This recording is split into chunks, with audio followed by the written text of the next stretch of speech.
এই দেখো শাল পাতায় কি সুন্দর দিয়ে। রাধা রাধা বন্ধুরা, তোমরা সবাই কেমন আছো? আশা করি ভালো আছো। তো এখন সময় হচ্ছে 7:41। তো আমি পাপিয়া হাজির হয়ে গেছি নতুন আরেকটা ব্লগে। তো আজ আমি তোমাদের ঘুরে দেখাবো কোথায়। এটা আছে বাঁকুড়া। তো আজ আমি যাবো বিষ্ণুপুর। তো চলো সঙ্গে থাকো, চলার পথে আর দেখতে থাকো ব্লগ। নিত্য নতুন ব্লগ পেতে আমার সঙ্গে থাকা চাই। তো চলো দেখা হচ্ছে তোমাদের সঙ্গে কিছুক্ষণ বাদে। একটা সিস্টেম স্টিলের থালা দিয়ে নাট দিয়ে এগুলো বানিয়েছে, টেবিলগুলো খাওয়ার জন্য। এগুলো সে দারুণ সিস্টেম। তো এই দেখো শাল পাতায় কি সুন্দর দিয়েছে কচুরিগুলো, জিলাপি তার সাথে আর ঘুগনি। এখন আমি খাবো।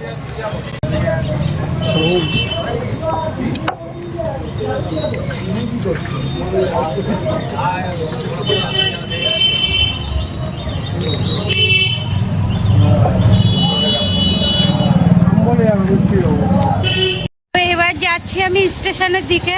আর এত সুন্দর সুস্বাদু খাবার খেলাম, কি বলবো। যেমন কচুরি তেমন জিলিপি আর তেমন মানে তরকারিটা দিয়েছে, মানে খুব ভালো খাবার। এখানকার বাঁকুড়ার খাবারগুলো খুব সুন্দর, আর শাল পাতায় করে দেয়, এত ভালো লাগে কি বলবো। তো বন্ধুরা এক্সেলেটারে উঠে গেছি, আর স্টেশনটা উপরের দিকে। তো ওই জন্য স্টেশন উপরে নাই, স্টেশন একটা ব্রিজ টাইপের ব্রিজ। এটা এই যে ওভার ব্রিজ দিয়ে উঠলাম এক্সেলেটার দিয়ে, আবার এক্সেলেটার দিয়ে নামবো। এই যে এরকম বাঁকুড়া স্টেশনটা দেখছো, এই হচ্ছে বাঁকুড়া স্টেশন। ওকে আবার যেতে হচ্ছে ওপারটাই টিকিট কাউন্টারে। আমি জানি যে এদিকে টিকিট কাউন্টার, আর ট্রেনটা ছেড়েও দিল। আমার কি হবে আজকে কে জানে। বিষ্ণুপুর যাবো বলে স্টেশনে বসে আছি, বাঁকুড়া স্টেশনে। আর আজকে ফার্স্ট টাইম আমি রেলের টিকিট মোবাইলে কাটলাম। তো এবার আর কোনো প্রবলেম নেই, যেখানে যাবো মোবাইলে ট্রেনের টিকিটটা কেটে নেব। ওই ট্রেনটা আমাকে দেরি করে দিল, এত লেটের ট্রেন। এখন 11:56 বাজে, 12টা। এতক্ষণ আমার বিষ্ণুপুর পুরো দেখা কমপ্লিট হয়ে যায়, সেইখানে আমি কিচ্ছু দেখতে পারিনি। এখন ট্রেন থেকে নামলাম, মানে কি কাজটাই না করলাম সকালে। আমাকে ওভারব্রিজ টপকাতে হবে। দেখো এই সিঁড়িগুলো ধাপগুলো না এত উঁচু উঁচু থাকে না, চলছে না, এক্সেলেটার চলছে না। আমি এখন পাটাই এক্সেলেটার বানিয়ে ফেলেছি। মানে পায়ের জোর দরকার, পায়ের জোর না হলে কিচ্ছু হবে না, কোথাও ঘোরা হবে না পায়ে যদি জোর না থাকে। আবার নামতে হবে, এই মাথায় এতটা নেমে যাবো নিচের দিকে। আর আজকে আমি জল তো কিনি না, তোমার জল পেয়ে যায়। এই যে কী বলে, পুরো ঠান্ডা স্টেশনে যে জল নিয়েছি, পুরো একদম বরফ। এখানে অটো স্ট্যান্ড আছে, এখান থেকে নেয় না। বাইরে ঘুরতে গেলে বাইরে থেকে অটো রিজার্ভ, এই টোটো রিজার্ভ করতে হবে, বাইরের দিকে যায়। তো বন্ধুরা এই যে আমি রিজার্ভ করে নিয়েছি টোটো। তো এখন চললাম। প্রথম কি দেখানো হবে দাদা? প্রথমটা দেখানো হবে রাসমঞ্চ। তো এই যে রাসমঞ্চের দিকে যাচ্ছি, চলো। অনেকগুলো স্পট আছে, মোট কটা? 12টা, তাই তো? মোট 12টা স্পট আছে, 12টা স্পট দেখাবে। প্রথমটা রাসমঞ্চ। একটা টিকিট কাটবো রাসমঞ্চ দেখতে, 25 টাকা টিকিটের মূল্য। সেখানে কাউন্টারে মাত্র বলছে 13টা না 15টা টিকিট কাউন্টারে টিকিট কেটেছে লোকে। তো এখানে 5 টাকাও খুচরো নেই, মানে 30 টাকা 25 টাকা 5 টাকাও দিতে পারবে না। তাহলে মানুষ কি করে কি করবে? আরে ব্লগের ভিতরে চলবে না, আপনি গেটে বাইরে থেকে করুন।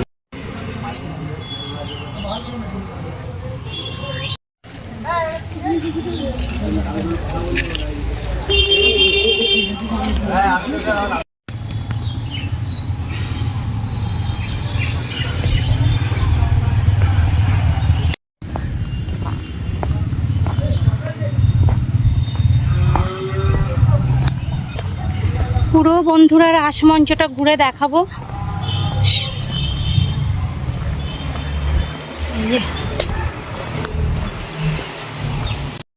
পশ্চিমবঙ্গে বাঁকুড়া জেলার বিষ্ণুপুরের ঐতিহাসিক অবস্থিত রাসমঞ্চে মোট 40টি খিলাযুক্ত দরজা রয়েছে।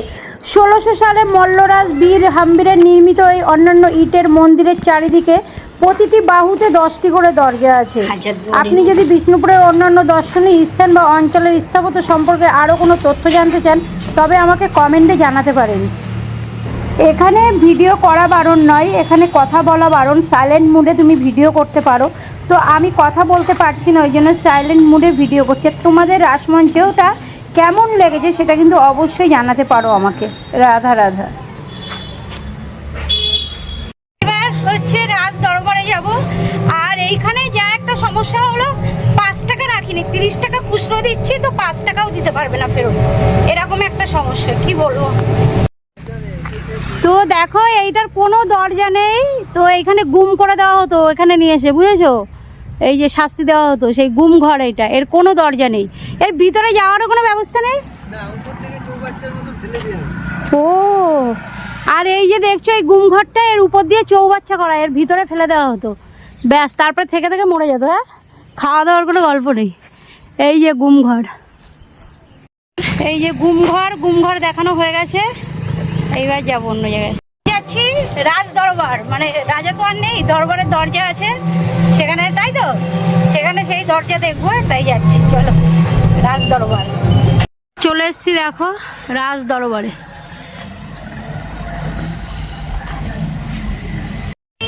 তো দেখো এইখানে সব দারোয়ানরা থাকতো রাজ দরবারে, এই যে রাজ দরবারের দরজা সব, এই যে, আর এইগুলোতে সব প্রদীপ জ্বলতো, প্রদীপ থাকতো, এগুলোতে সব প্রদীপ থাকতো, দেখছো, এগুলোতে সব প্রদীপ থাকতো, এই যে প্রদীপ থাকতো সব, এই যে ফুটোগুলো দেখছো রাজ দরবারের,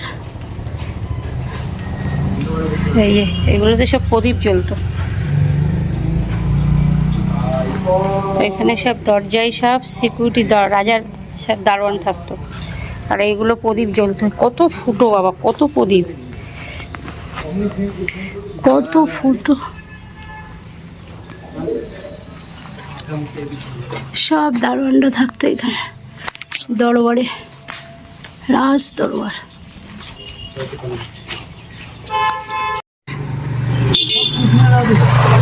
এই মন্দিরটার নাম হচ্ছে লালচি মন্দির, এই বিষ্ণুপুরের লালচি মন্দির, তাই তো। এটা হচ্ছে রাজবাড়ির শেষ অংশ, এখানে পড়ে আছে, বট গাছ হয়ে গেছে, বট বৃক্ষ। চিন্ময়ী মাতার মন্দির, সব দোকানপাট রয়েছে, সব ডোকরার ডিজাইন, সব ডোকরার কাজ।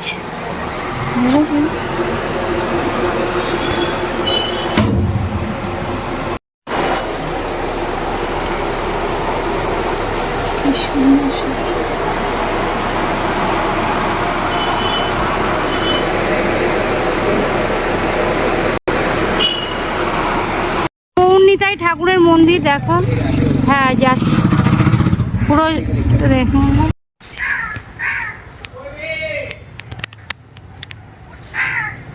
ওইটা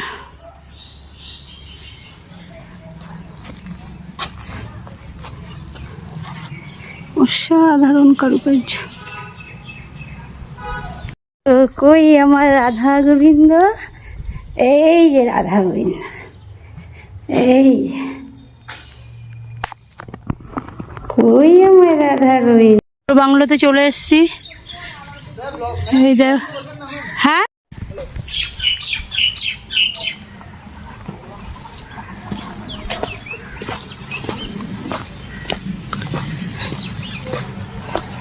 দেখো শ্যামরাই মন্দির।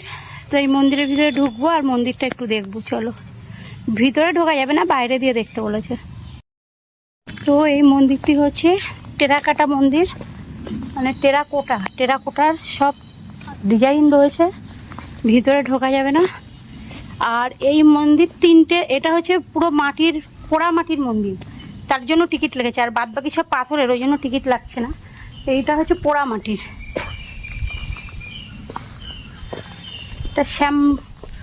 এটা শ্যাম রাধাশ্যাম, শ্যাম রাধা মন্দির কাজ।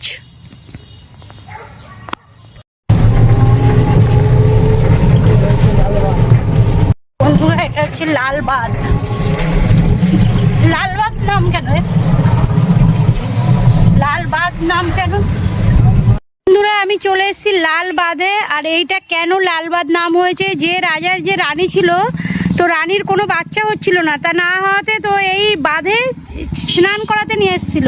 তো স্নান করানোর সময় নৌকাটা ফুটো করে দেয়, তো এখানেই রানী মারা যায় জলে ডুবে। তো সেই থেকে নামকরণ হয়েছে লাল বাঁধ। ছিন্ন মস্তকা মন্দির, এই দেখো মায়ের ছিন্ন মস্তকা মন্দির। এটা বিষ্ণুপুরের মায়ের ছিন্ন মস্তক মন্দির। কেমন এই এই এই ডোল মাদল কামাল, ডোল মাদল, দোল মাদল কামাল, কামান, কথা জড়িয়ে যাচ্ছে, সকাল দিয়ে খাওয়া নেই। বন্ধুরা এখন যাচ্ছি স্টেশনের দিকে, তোমার বাড়ি যাওয়ার পালা। কত ভাড়া স্টেশন? 10 টাকা দেবে? চলো। ওই যে টোটোতে উঠে গেছি, বলে কি 20 টাকা। আমি জানি এখানে 10 টাকা ভাড়া, আমি উঠিনি, ওই জন্য হেঁটে যাচ্ছিলাম। তারপরে আরেকটা ভাই বললো যাবে স্টেশনে, আলাদা হ্যাঁ যাবো, বললো 10 টাকা, যাচ্ছি। বন্ধুরা এই দেখো আমি এখন দাঁড়িয়ে আছি তোমার বিষ্ণুপুরের এই যে দেখো ডোল মাদল কামালের এই কামানের কাছে দাঁড়িয়ে আছি।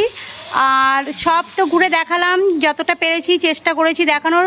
তো তোমাদের কেমন লাগলো জানাতে কিন্তু ভুলবে না। চলো সঙ্গে থাকো, দেখা হচ্ছে তোমাদের সাথে নেক্সট ডেস্টিনেশনে।